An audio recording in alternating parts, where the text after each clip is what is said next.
Hello everyone. जय Shri Ram guys. Twin flame journey एक भूल भुलैया है, एक चक्रव्यूह है जहां आप कंफ्यूजन में सिर्फ घूमते ही रहते हैं और अगर आप इनर वर्क नहीं करते हैं तो आप लाइफ टाइम उसी लूप में घूमते रहेंगे। क्योंकि देखिए, हम यूनिवर्स के साइन को ही नहीं समझते, हम उस उद्देश्य को ही नहीं समझ पाते और हम इस माया जाल में चक्कर लगाते रहते हैं। और ये दुनिया तो माया की नगरी है, यहाँ आप कभी निकल ही नहीं सकते बाहर। अगर आप ट्विन फ्लेम जर्नी में हैं और आप कुछ ऐसा महसूस कर रहे हैं तो अपने भीतर उतरिए, अपने आत्मा के दर्शन कीजिए। वहीं सब कुछ है, आपको वहीं सुकून मिलेगा, वहीं शांति मिलेगी। आप अगर ट्विन के पीछे भागेंगे तो ट्विन आपको माया जाल में फंसा कर रखेगा। आप कभी निकल ही नहीं पाएंगे, ना अपने दर्द से और ना ही इस जर्नी से। गाइस, यूट्यूब पर भरे वीडियो हैं, बहुत ज़्यादा कंटेंट है इसमें।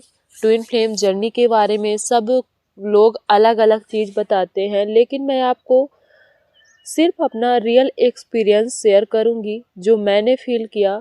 मैं बहुत भटकी हूँ इस छोटी सी एज में। मेरे आँख में आज भी आंसू आ जाते हैं जब मैं उस पल को याद करती हूँ जो मेरे लिए बहुत दर्दनाक था, बहुत ज़्यादा दर्दनाक था। मैं आपको बता नहीं सकती कि मेरे पास ऐसा कोई नहीं था जिसे मैं बता सकूं अपनी दिल की बात, और मैं जानती भी नहीं थी मेरे साथ क्या हो रहा है। गाइस, मैं यूजीसी नेट की तैयारी करती थी। मैं बायो से थी, लॉजिक वाला मेरा माइंड था। मैं कभी इस पर विश्वास ही नहीं की कि ऐसा भी कुछ होता है या होगा। मुझे लगता था मैं वीक हो रही हूँ, मैं बिगड़ रही हूँ इन सब के चक्कर में, प्यार वार के चक्कर में। पता नहीं मैं क्यों ऐसे फंस गई, मैं तो ऐसी नहीं थी। मैं फिर क्यों इस चीज़ में फंसी, इसलिए मुझे बहुत दर्द होता था। मैं पहले का सोचती थी कि मैं पास्ट में क्या थी, एक पढ़ने लिखने वाली लड़की, अपने ही सेल्फ में रहने वाली, ना किसी से कोई उम्मीद थी मुझे और मैं खुद में ही रहती थी। फिर मेरी लाइफ में जब ट्विन आया तो कुछ साल तो बहुत अच्छा चला, 2-3 साल बहुत अच्छी जर्नी चली। उसके बाद मुझे ट्रिगर मिलने शुरू हुए और जो मेरे अनहील्ड एनर्जी थी, मेरे अंदर की एनर्जी जो अनहील्ड थी, वो बाहर निकल रही थी। और मुझे नहीं पता था कि ये अनहील्ड एनर्जी है जो बाहर निकल रही है। मैं ट्विन से बहुत लड़ाई झगड़े करती थी और बहुत ज़्यादा दर्द होता था मुझे। और मेरा नेचर ऐसा था कि मैं किसी से कभी लड़ती नहीं थी, पलट कर मैं किसी को जवाब नहीं देती थी। लेकिन वो दर्द मुझे मजबूर करता था लड़ाई करने में। मुझे पता नहीं था कि ये दर्द मेरे ही अंदर का दर्द है, ये कोई बाहर से मुझे नहीं दे रहा है। तो ना समझी के कारण मैं बहुत ज़्यादा लड़ती थी, बहुत ज़्यादा मैं डिप्रेशन में हो आ गई, नो कांटेक्ट सिचुएशन में आ गई। और वो दर्द जो मुझे पागल कर रहा था, ऐसा लग रहा था कि ट्विन से एक बार बात हो जाए। तो उस दर्द के कारण मैं मजबूरी बस उसके सामने आ जाती थी और मैं उससे रोती थी, अपनी फीलिंग बताती थी।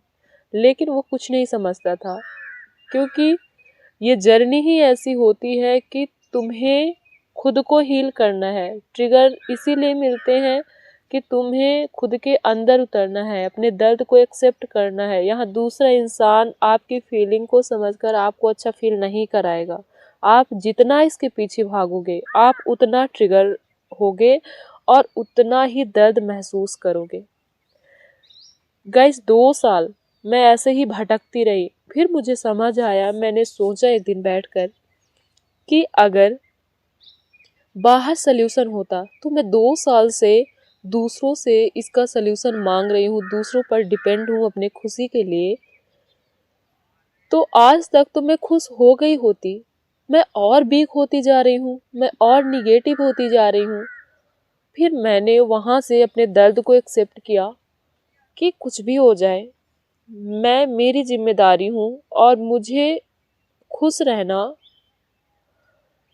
कोई दूसरा इंसान नहीं सिखा सकता। मैं खुद में खुश रहूंगी। जब मैंने अपनी जिम्मेदारी ली तब यूनिवर्स मेरे पास साइन भेजा, तब मैं लॉ ऑफ अट्रैक्शन पे आई, तब मुझे एंजल नंबर दिखे, तब मुझे ट्विन फ्लेम जर्नी के बारे में पता चला। जब तक मैं ट्विन के पीछे भाग रही थी कि तुम मुझे खुश करो, तुम मेरी केयर करो, तुमने ऐसा क्यों कहा, तुमने वैसा क्यों कहा, जब तक मैंने शिकायतें की तब तक ना मुझे कोई साइन मिले, ना ही मेरा रास्ता साफ हुआ। मुझे कुछ समझ भी नहीं आता था, मैं वहीं फंसी हुई थी, वहीं स्टक थी। मैं एक भी अपनी जर्नी में आगे नहीं बढ़ रही थी और मुझे दुख भी हो रहा था कि सब लोग आगे जा रहे हैं, ना मैं पढ़ रही हूँ और ना ही कुछ ऐसा कर रही हूँ जो मेरी ग्रोथ के लिए हो। मैं सिर्फ रो रही हूँ, डिप्रेशन में जा रही हूँ और निगेटिव हो रही हूँ। वहां से मुझे पता चला ये ट्विन फ्लेम जर्नी है और ये एक सोल जर्नी है। यहाँ आपको सिर्फ अपने ऊपर काम करना होता है। ये कोई हवा में बातें नहीं होती कि आपके आत्मा का विकास हो रहा है।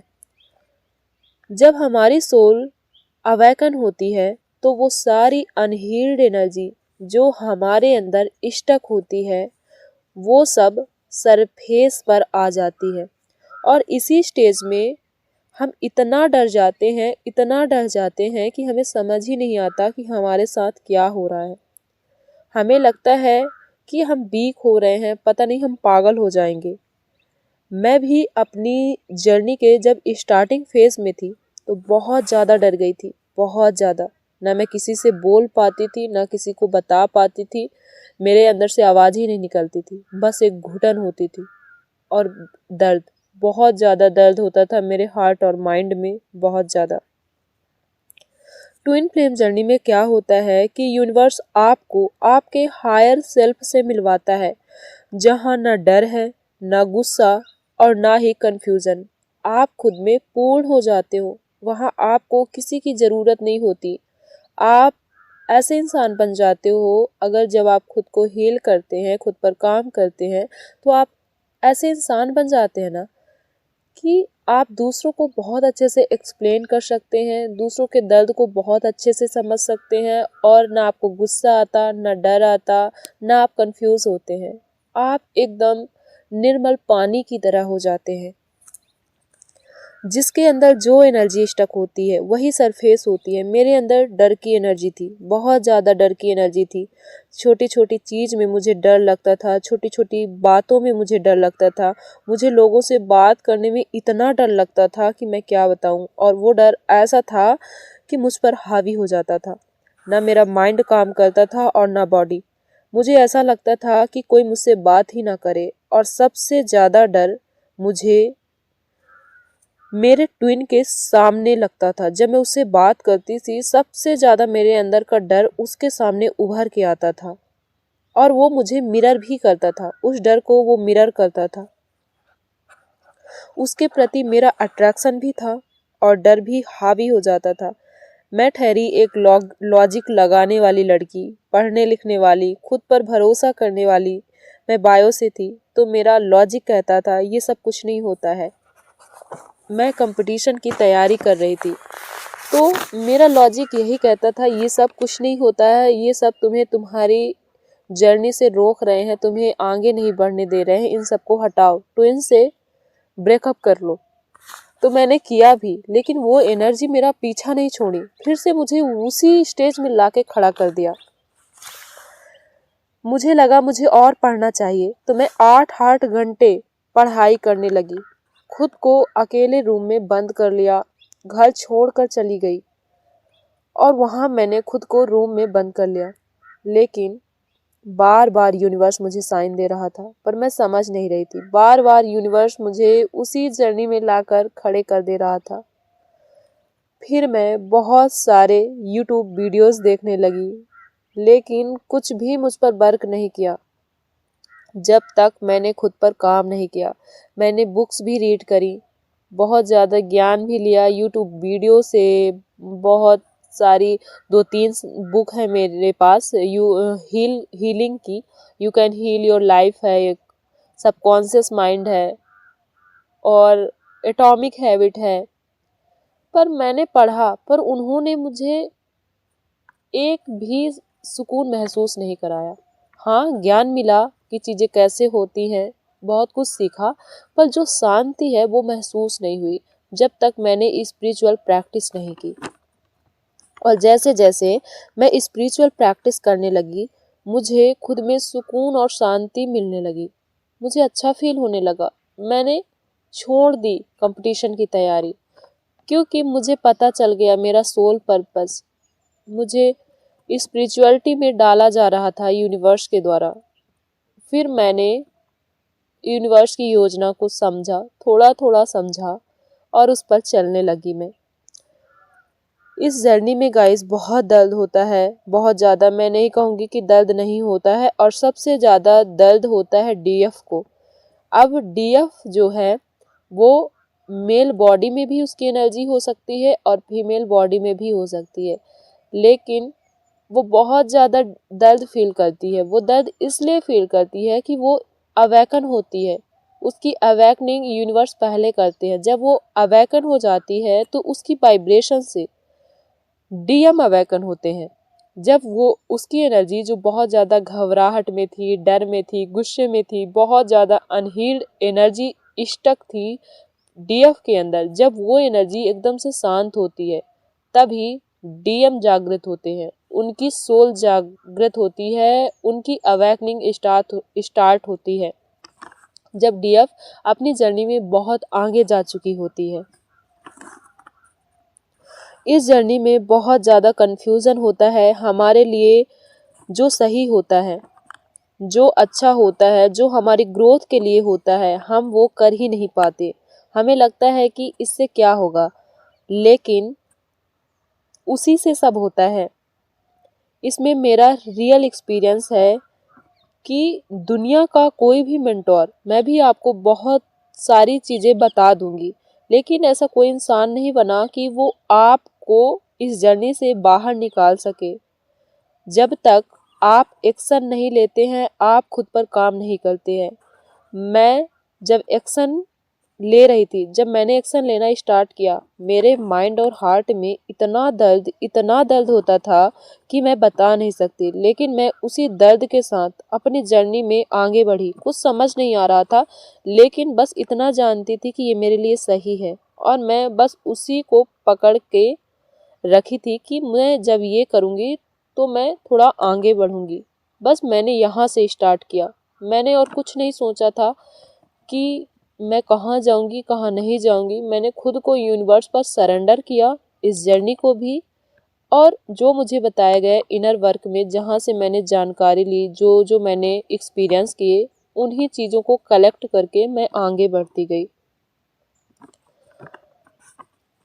जब मैंने अपने दर्द को एक्सेप्ट किया, खुद को एक्सेप्ट किया, खुद को सरेंडर किया, वहाँ से मुझे सुकून मिलना स्टार्ट हुआ। आपको इसमें सिर्फ इनर वर्क करना है, सिर्फ और सिर्फ इनर वर्क। जर्नलिंग करिए, और जो जो फीलिंग है, जो जो बातें हैं आपके अंदर, उसको लिख डालिए। लिख के फाड़ कर जला दीजिए या फेंक दीजिए, कहीं उसे नाली में बहा दीजिए, लेकिन लिखना बहुत ज़्यादा ज़रूरी है। जब आप जर्नलिंग करते हैं तो आप अपने अंदर की गंदगी को निकालते हैं, उसे बाहर निकालते हैं, और जब जितना आप निकालेंगे उतना आप रिलीफ फील करेंगे। गाइस, मैं बहुत भटकी हूँ। मुझे लग रहा था कि मैं क्या थी और मैं क्या हो रही हूँ, मैं क्या हो गई। मैं खुद को बहुत वीक समझती थी और बहुत बुरा महसूस करती थी। फिर मुझे धीरे धीरे समझ आया कि मैं वीक नहीं हो रही हूँ, मैं हील हो रही हूँ। मैं हार नहीं रही हूँ, मैं बदल रही हूँ। जैसे जैसे मैंने एक एक स्टेप आगे बढ़ाया, वैसे वैसे थोड़ा थोड़ा अंधेरा मेरी लाइफ से दूर होने लगा। मुझे पूरा रास्ता साफ तो नहीं दिखा, लेकिन 10 कदम चलने तक का रास्ता साफ दिखा। बस ऐसे ही आगे बढ़ती रही और यूनिवर्स पर ज़्यादा भरोसा होने लगा। जहाँ पहले ट्विन के सामने रोती थी, वहाँ भगवान के सामने रोने लगी। जहाँ मैं ट्विन के सामने सब कुछ, दिल की हर बात खोल कर रख देती थी, मुझे कुछ समझ नहीं आता था कि ये क्या सोचेगा, क्या नहीं सोचेगा। मुझे जो फील हो रहा था मैं सब उसको बता देती थी कि प्लीज़ अंडरस्टैंड मी, प्लीज़ मुझे अंडरस्टैंड करो। वही मैं भगवान के सामने कहने लगी और जैसे जैसे मैं ऐसा करती गई, एक रिलीफ मेरे अंदर शिफ्ट होता गया। फिर समझ आया, प्यार बाहर नहीं, प्यार अंदर है। हम इस जर्नी में जितना अपने अंदर उतरते हैं उतना ही हम सुकून और शांति महसूस करते हैं, क्योंकि हमारे आसपास सारे कार्मिक होते हैं। ट्विन को भगवान हमें हील करने के लिए भेजता है। हमारे फैमिली मेंबर में भी सारे हमारे कार्मिक होते हैं। सब आपसे बहुत प्यार करेंगे, लेकिन जैसे ही आप थोड़ा आगे उठने लगेंगे तो वो आपके पैर खींचने के लिए तैयार रहेंगे। वो ऐसा बनने लगेंगे कि वो आपसे कितना प्यार करते हैं, आप दिखावा करने लगेंगे, परेशान होने लगेंगे। वो सब कार्मिक होते हैं। एक ट्विन फ्लेम होता है जो आपको हील करता है, लेकिन वो भी दरवाजा बंद कर लेता है जब आप उसके पास अनहील्ड होकर जाते हो, जब उसके पास आप अपना रोना रोते हो। जब आप हील होते हो तभी आपका ट्विन भी आपको बिना कहे समझता है। मैं पहले भगवान पर भरोसा भी नहीं करती थी, लेकिन जैसे इस जर्नी में मैं आई और जैसे जैसे आगे बढ़ी, मेरा पूरा भरोसा उन पर हो गया। उनके गाइडेंस मुझे मिलने लगे और एक शांति महसूस होने लगी। गाइस, ये जर्नी आपकी जर्नी है, आपके आत्मा के का विकास है। सब बताते हैं ट्विन फ्लेम से रीयूनियन होगा, ये होगा, वो होगा, लेकिन देखिए, आपका पहले आपसे यूनियन होता है। जब आपका आपसे यूनियन नहीं होता है तभी तक आप ट्विन के पीछे पीछे भागते हो, लेकिन जब आपका आपसे यूनियन हो जाता है तो आपको न ट्विन की ज़रूरत होती है ना किसी और की। हाँ, आप ये नहीं है कि आप उससे नफरत करते हो, आप हमेशा उसे उसके लिए अच्छी फीलिंग रखते हो, लेकिन आप उसके लिए भागते नहीं हो। आप ऐसे रहते हो कि ठीक है, तुम आओ तो भी मैं खुश हूँ और नहीं आओगे तो भी मैं खुश हूँ, और आप बहुत अच्छा फील करते हो जब आप अपने यूनियन में आते हो। ये जर्नी आपकी जर्नी है, यूनियन आपका आपके साथ होना है। फिर तो भगवान की मर्जी कि वो आपको आपके ट्विन से मिलाते हैं या नहीं मिलाते हैं, लेकिन जब आपका यूनियन आपके साथ हो जाता है तो ट्विन का यूनियन भी एनर्जी लेवल पर हो ही जाता है। तो मिलती हूँ अपनी नेक्स्ट वीडियो में, तब तक रखिए अपना बहुत सारा ख्याल। अगर आपको मेरी वीडियो अच्छी लगी हो, थोड़ा भी नॉलेजेबल लगी हो, कुछ सीखने को मिला हो और थोड़ी आपकी हेल्प हुई हो तो इसे लाइक करिएगा, कमेंट करिएगा, और अगर आप मेरे चैनल पर नए हैं तो सब्सक्राइब कर लीजिएगा। राधे राधे, जय श्री राम।